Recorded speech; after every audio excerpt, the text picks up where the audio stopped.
復興祈願花火フェニックス2025 5、4、3、2、1。今天也要跟果一起出去玩。嗨，大家早安，我是新果。今天是长冈花火活动的第2天，也就是我们要去看大烟火啦。早上呢，我们去了一趟超市，然后我们现在正在拥挤的电车上前往会场当中。去到会场有2个方法，一个就是你自驾，然后停离会场大概走路30分钟的位置会有停车场。那我这次呢是选择搭电车。如果你是住在新系或是长冈以外的区域的话，我觉得搭电车也是一个蛮好的选择，虽然真的是会挤了点。体验一下长冈久违的人挤人也是不错的啦。有一个很重要的点要提醒大家，去到会场之前要记得先去上厕所，不然会场厕所的人真的是会排到晕倒。那车站里面可以直通百货公司，那我们就去百货公司里面上厕所。上个厕所之后呢，再继续往前出发。人真的很多，所以大家也可以在这里拍个照，留个念。如果你们是要坐电车来的话呢，基本上是不用担心。8月2号跟8月3号电车都会有加开的班次，那大家就还是能找到会场就尽量找到会场，不然越晚的话车厢可能搭起来不会那么的舒服。走出车站之后呢，你就会看到一条长长的人龙。如果你不想走30分钟到会场去的话，这边有计程车可以给你搭。走出车站，你就可以看到2个小小的帐篷，这里是咨询台，有什么问题的话，大家都可以去问他们。然后这里也可以拿长冈花火的节目表啊、地图啊，然后一些相关的资讯。会建议大家来这里拿一下节目表，这样大家对整个长冈烟火的节目流程会比较了解一点。今天晚上放烟火用的大桶桶啊！要注意，这里要记得准备现金哦，不然电子支付如果因为网络的问题突然没有办法使用的话，现金可以救急。大家带点钱在身上啊！那你如果从火车站出来的话呢，沿着火车站前面的大马路直直走就可以走到会场了。那如果你想要走得舒服一点，其实会建议大家可以走旁边的小路，这样走起来啊会比较舒适一点，然后也可以发现一些比较有趣的小店，大家可以去探索看看哦。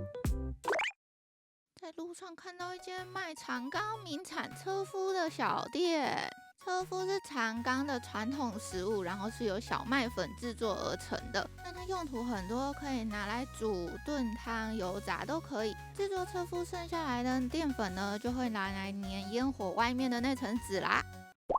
小小探险过后呢，继续走回大马路上，看到2个警察叔叔很认真的站在警车上面，用日文、英文跟中文提醒着大家要注意的事情啊。听说这个叫 DJ Police， 是只有长冈花火这2天才会出现的奇景。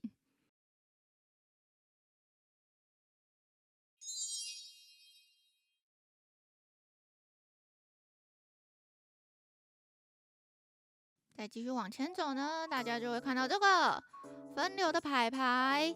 那在这里呢，就大家依照你的票看是什么颜色的，照箭头的方向走。然后这里要注意，就请你把你的票穿上绳子，挂在你的脖子上，以利工作人员帮你验票哦。也不要觉得他们抓不到，所以不买票就想偷渡。他们眼睛很利，那是不可能的事情，所以大家不要偷鸡摸狗、投机取巧喽。长冈花火的票呢是抽选制的，像我们住在海外的台湾人啊，可以在官网开放登记抽选票券的时候呢，上去使用自己的电子邮件申请并抽选。那要记得同一个电子邮件只能申请6位。那确定中选之后呢，也会把中奖资讯发送到你的电子邮件里面，那个时候再进行付款就好了。那这里有一个点要注意，要记得申请人的名字跟你护照上面的名字要一样哦。他们在取票的时候是会核对你的护照的。登记是本人才可以领取长冈花火的门票。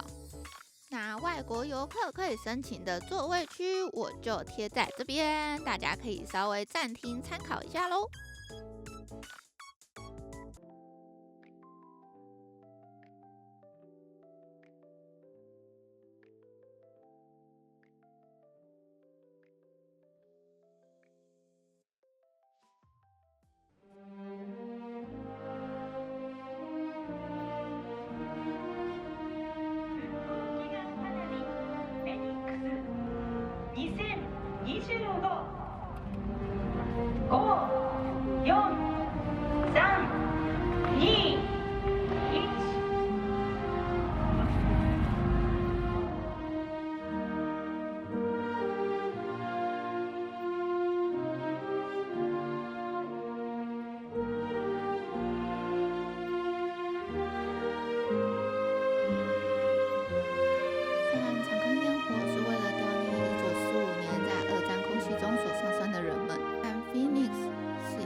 强烈的地震，常常是受到前所未有的重创。而地震发生后，新系当地的广播电台收到了大量灾民点播平原林乡的歌曲《Jubit》，其中的一句“ヒドリじゃない”传达出你并不孤单的讯息，给予了受灾的人们极大的心灵支柱。因此，这首歌成为了 Phoenix 花火的唯一指定曲，一直到了今日。除了纪念中越地震，近年来，它也包含了对东日本大震灾、能登半岛地震等其他灾区的祈愿复兴，成为了日本复兴与和平的象征。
如果喜欢今天长冈花火的影片，请记得帮我按赞、订阅、加分享，也要记得开启小铃铛，才能收到最新的影片通知哦。